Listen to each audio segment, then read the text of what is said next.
I'm gonna do my best to stare at the actual camera and not myself this whole time because I'm recording on my cell phone.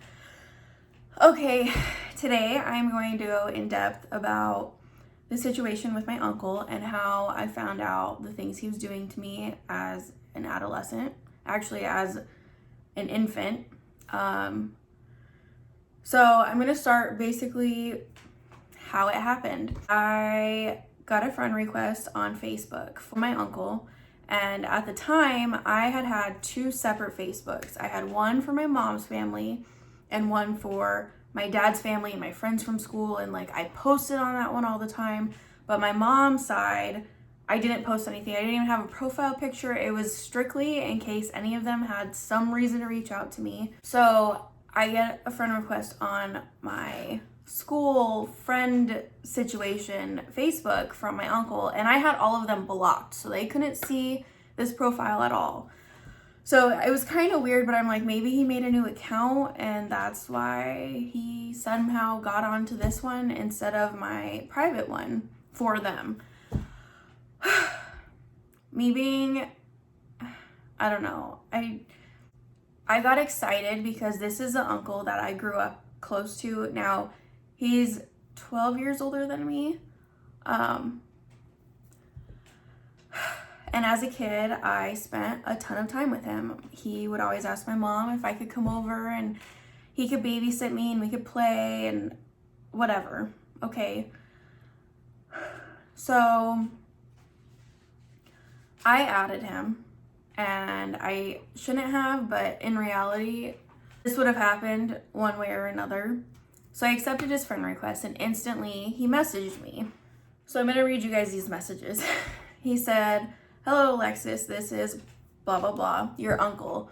Alexis, I would like to speak with you when you have time. It is very important. Will you please call me at your earliest convenience?" And he gives me his phone number. And I told him, "Can't you just message me?" Because I wasn't comfortable giving my phone number out to that side of my family because the chances of my mom getting it after I already had to have my number changed previously was way too high, and I didn't want to risk having to, go get another phone number because she starts harassing me again. Which I saved myself in this, but it doesn't even matter in the end. You guys will understand. He said, "I would prefer to call when you have a minute. Do you have a couple minutes tomorrow?" And then I didn't respond because, I don't know, I wasn't worried about it, or I was probably contemplating what I wanted to do. And he said, "I can message you if you prefer, but I need to ask for your forgiveness. If you prefer a message, then I will do so. Perhaps that is best. I will message you tomorrow then." And I responded and I said, "Forgiveness towards you? I have nothing to forgive you for," because at this time, there was nothing I needed to forgive him for. And there is one thing that he did when I was probably 4 or 5 years old that has scarred me for my entire life, and I'll go into that part here in a minute. And I sent another message and I said, "or towards," and I listed my mom's name.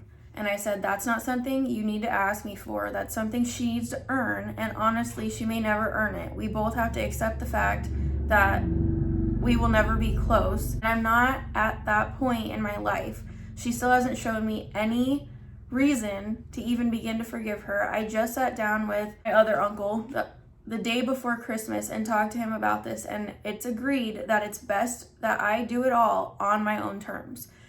So I did go and meet with my other uncle. So I have 5 uncles, okay? I did go meet him and his ex-wife at the time, and I sat down with them. I didn't know he was going to be there. I really went to see her because she is a light in my life. She has always been a light in my life, and I went to see her, and it was super random. I saw her car in front of her parents' house, and I just went up to the door and I asked to talk to her, and we walked in the back room and my uncle was there, and we went into the situation and how I felt. And I mean, I'm 18 at this point, so the protective order had been lifted, so my mom could have reached out to me, but I wanted to explain to them, like, it's not my job to fix our relationship, and it's not, like, I don't want her in my life, and they understood that. Totally besides the point. And then he emails me again, or messages me again, and he says, "I was thinking of forgiveness for myself. I will explain more. as it relates to, and he said my mom's name. You should know, however, that she is doing very well and that she loves you more than you will ever fully know. The truth is that my mom has become an excellent person, and that she, like many other members of my family, is a product of a broken, dysfunctional home. We have all made mistakes, but we have all overcome those mistakes as well, which is fucking a lie. Just wait. This is where I am at now. Sure, I have great peace in my life, but I would like to ask forgiveness in order to be completely free of the decisions I made while a product of a broken home. I want you guys to understand that. So he is doing this strictly for himself. I, at no point in my life at this time, had ever thought anything had happened to me. There were many signs, and my mom saw those signs and never once asked me. She never once looked at any situation she had put me in. She never questioned anything. She never sat down and talked to me and said, has anybody ever done anything to you? Do you ever feel uncomfortable? Never once did any of these conversations happen. And this is where I go into the thing that he did that scarred me as a child. So prior to this, my dad never separated me from that side of my family. It was my choice whether I wanted to spend holidays with them. It was my choice whether I wanted to go see a movie with my Nana or anything like that. It was all my choice. So there was one time that my Nana had picked me up, and she didn't tell me that this uncle was going to be in the car, but he was. And he started talking to me, and he started bawling in the front seat. And I had no idea what was going on. And my Nana looked at him and said, only tell her if you're ready to tell her. And the fact that I know what it's about now hurts me more, because she knew then. She knew what he did, and she never held her son responsible for the disgusting person he was. This is why I didn't want to put this video on TikTok. So there was something that he did when I was probably 4 or 5. I might have even been younger than that. This is very dark, and it involves animal cruelty. So I want you guys to skip this part if you're not okay with it and you don't want to hear it. It's sad that this hurts me more than what he actually did. So when I was very young, I spent a lot of time at my Nana's with this uncle, and he was very close with the neighbor boy. So I don't know where they managed to find 30 rabbits, but they did. And they decided to kill these rabbits in front of me, while they were alive, sawing off body parts in front of me while these animals were alive. And they thought it was so funny. They went and put the leg or the head in people's mailboxes. And meanwhile, they're covered in blood. Okay, I think I've composed myself enough. Maybe, I don't know. My makeup's all screwed up on this eye. So they mutilated these animals in front of me. And that stuck with me for a very long time. And that explains the type of person he is 100%. Now I'm gonna go back into the messages. So I said, what have you done to ask for forgiveness? The day Nana and I went to your apartment, you asked me to forgive you then. I didn't know anything you had done. I knew my other uncle, this is the third one listed. I knew my other uncle had gotten caught up, but that's all. I know you went through a lot, and I'm very proud of what you have done with your life. And although I am not more, okay, I might ignore that, but it is a religion that this family is a part of, and I was forced to be a part of it until I was 10 years old. I'm glad it helped you change your life around. You're still the person I watch TV with in the hole we dug in the backyard. You have nothing to ask for forgiveness for. I love you, and I'm proud of what you've done with your life. And again, I want you guys to soak this in, because at this time I still thought he was this great person. He was a great friend growing up. Meanwhile, I'm sitting at my boyfriend's house at the time. He's now my husband. and he asked me to see pictures of this person because I had talked about him previously, and I show him pictures and he looks at me and he's like, I don't want you to take this the wrong way, but he doesn't have a soul. He has soulless eyes. I don't think this is going to be good. And I'm sitting there defending this disgusting man.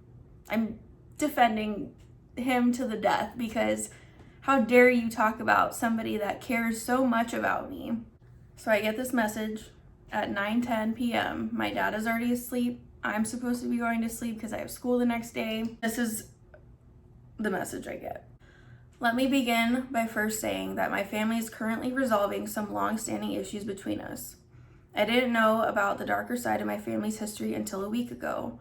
All of their issues had been resolved between themselves many years ago, but I didn't know about any of it until recently. Needless to say, when my other uncle, this is uncle number 4, turned himself in for serious misconduct shortly before Christmas, it left me wondering if there was anything that I needed to confess. I believe that I do. That is why I have contacted you. So at this point, when I'm reading this, I have no idea what he's talking about. The uncle he's talking about adopted my brother and sister and 4 other girls. This is all one message, so I'm going to read the next part, and then I will go back into that further. He said, you see, when I was young and you were younger, I recall having touched you inappropriately and participated in other sexual acts. So right there, he's admitting to me that he did things to me as an infant because I had to have been 1 to 3 years old at this time. These acts did not constitute actual sex or rape, but they were at the end of the day highly inappropriate. So he tried to cover himself right there. No matter what you did, you knew it was wrong. It has obviously been in your mind since then, and you were old enough to understand what you were doing. And I am now 18 and have no idea of this, and all of a sudden you decide, oh, now's the time I should tell her. And he goes into, we were both children, although I may not be fully accountable. I was about 12 years old or so. I still need to ask for forgiveness for this misconduct so I can move on with my life. So, let me throw a wrench in your life so that I feel better about myself, basically. Because he was going through the 12-step program for the church that they were a part of. He had gone and done his mission. I don't know if that's giving it away. I don't really care. And then he goes, I ask that you find in your heart to forgive me, and I pray that our relationship will remain intact. I was a product of a broken, dysfunctional home. I have overcome it all because of my faith, diligence, and sore repentance over the years.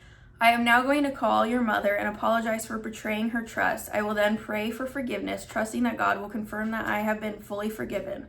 This is the most difficult confession that I've had to make in my life. It is precisely the thing that I wanted to confess in the car to you that day.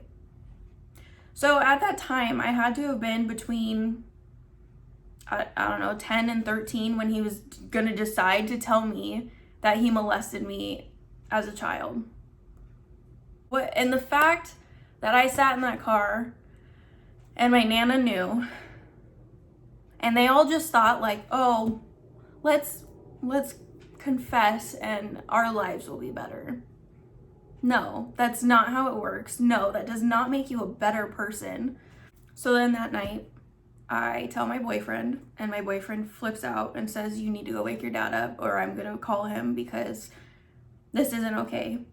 And I go wake my dad up and I have him read the messages, and he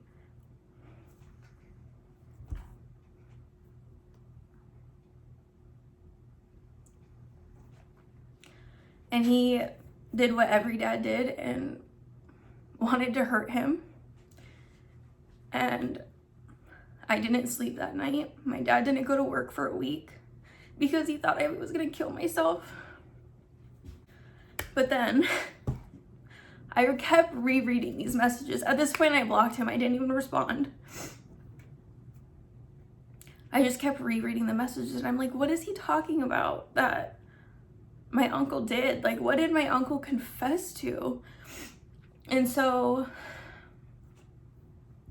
the next morning I get up and I didn't want to be home, and I went to my boyfriend's and I sat there, and I knew I needed to call my aunt. And so I picked up the phone and I called her and I asked her how things were. And she just kind of like avoided the question. And I said, "What's going on with my uncle?" And she said, I can't tell you anything right now. There's still an investigation going on.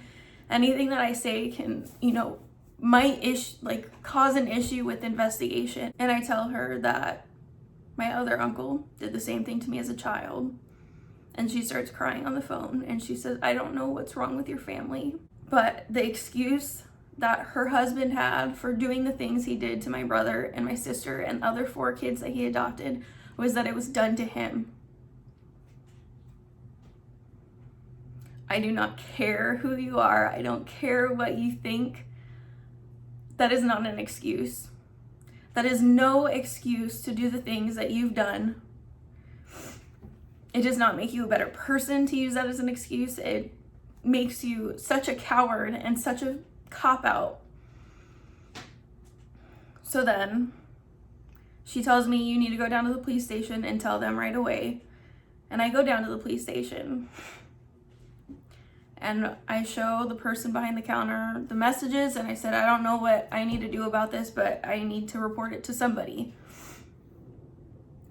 My dad and I were sitting there and they said, "Well, we'll have an officer come out and take you into a room to talk about it in a second." And I'm sitting there and 2 officers open the door.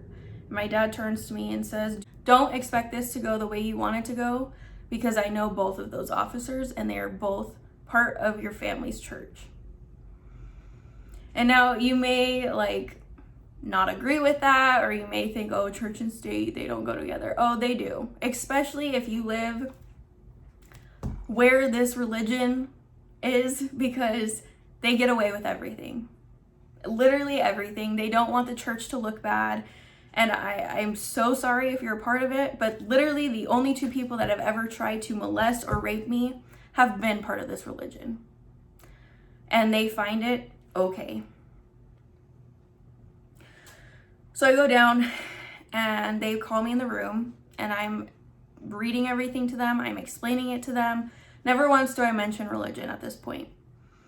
There is the one officer that I'm sitting across the table from, and he is being very understanding. He's, completely on my side. I feel comfortable. I am explaining my childhood. I am telling them everything. And maybe that's where I went wrong, because I said I don't talk to this side of my family. I have no positive situations that have ever come from this side of my family. And maybe they took that as I was trying to get somebody in trouble for something they didn't do, but I had all the evidence. I had everything, and I told them. He said he was going to tell my mom, so you can reach out to her. Here's the last number I had from her. She doesn't live here anymore. And then I hand them my phone so that they can look further. And this is all on Facebook. So your name is at the top of it, however your name is on Facebook. Well, because he had just completed his mission, he had, I don't know what to call it. They call themselves something when they finish their mission. And he had that as his name. And instantly I felt the entire room shift against me. All of a sudden the cop that was in the corner started talking, and he's like, "Oh, he's just doing his 12 steps to be a better person." And then they started saying "Are you sure he did this? You say you don't remember, so there's no other witnesses." And I'm explaining to them I was very young and started doing things, or there were things that my mom saw, and there were things that my mom yelled at me for that I should not have been doing at the age that I was doing them at. There were clear signs that she should have seen, and she just didn't. She didn't care. I don't know. Maybe she knew and she didn't want to address it, or she didn't want to get her brother in trouble, because that'll come into play in a second. So the entire room shifted on me, and they're like, "How do you know he's not making it up?" And I'm like, I don't know. Like, call him in and investigate him. I don't know what else to tell you. Like, it's not, I'm coming to you with the evidence that I have where he tells me what he did to me. Whatever. So they say an investigator will be in contact with you shortly, blah, blah, blah. I get a call probably less than 3 months later, and it's the investigator, and he says, unfortunately, we're going to have to drop this case because there's no witnesses. But I had asked them, did you get in contact with him? And they said yes, and he did come in, and he did do a whole confession, but that's not enough evidence for us to arrest him on. Okay. So when he has little girls, or when he's able to be around little girls, it's gonna be okay. And I told them, I said, when you end up having somebody else file a case against him, that's your fault. And I don't know, he didn't seem to like that, but because I was pissed. I was like, you literally had his confession in writing, and then you're saying he came in and confessed, but you're not gonna do anything because there's not enough evidence. Okay. Got it. So that was uncle number 1. Now, the uncle that adopted my brother and sister, he was sentenced to 11 years because he did a lot more. There were videos, there were confessions from the children. So he was sentenced to 11 years.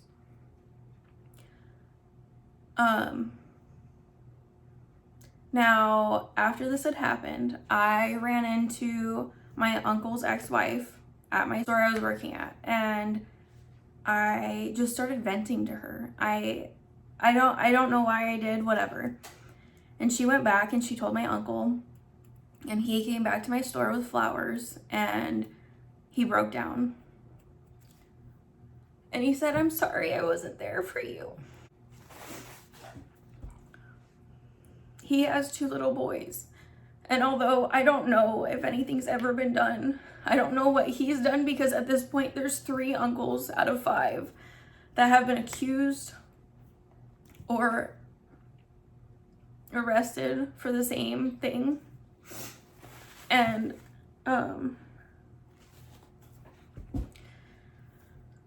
don't know, it's hard to trust a family that's so fucked up like that. And so, you know, he gave me his number, and he gave me his wife's number, and said that if I ever need anything to reach out.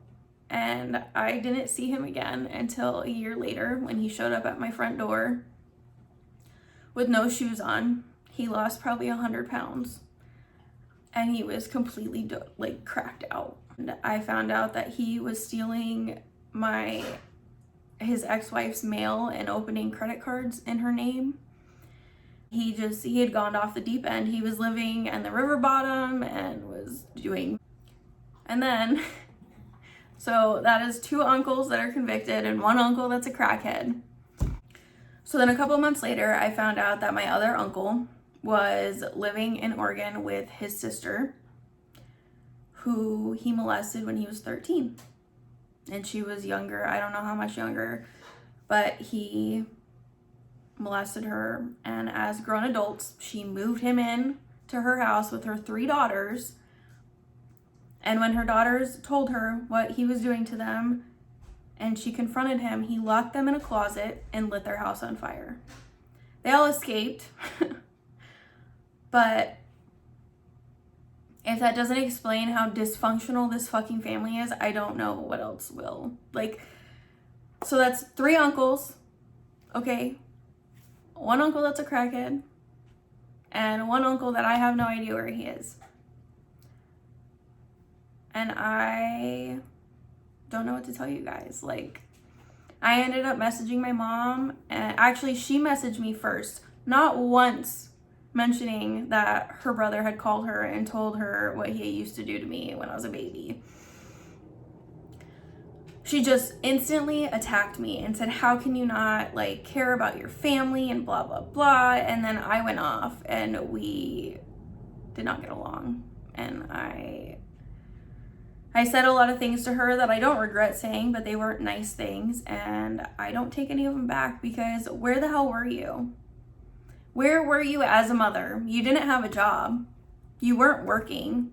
You just dropped me off there so that you could go hook up with the next guy and get pregnant again. And then she blamed my aunt for my uncle being able to molest her 2 children and 4 other children. And I said, you know what? If you were a real mother, your kids would have never been taken out of your care and placed in a home with an abuser. This is your fault. All of it is your fault, and I hold you accountable for all of it. And she didn't like that, and I don't care if anybody disagrees. She allowed it to happen. She knew what used to happen in their home as children. She was a product of it, and she allowed it to happen to her kids the same way it happened to her. And that I will never forgive. This is not the first video that I wanted to share on here, but I felt like I needed to record it. And this will be the beginning of many other videos that I share about my childhood. And in no way am I saying my childhood was worse than anybody's or better than anybody's. We all have stories, and I wish people were more comfortable sharing. I feel like we're almost shamed into not sharing these kind of things, but they make us who we are. And I am a way better person without this side of my family in my life at all. And I hope that all of you can grow from the pain and trauma that you've gone through in your adolescent lifetime, because we all deserve better. And I hope that if you've gone through something like this, you do not allow it to set the path for you in the future, and you don't allow it to happen to your children, or you don't choose to make it happen. Anyway, I wish you guys all the best.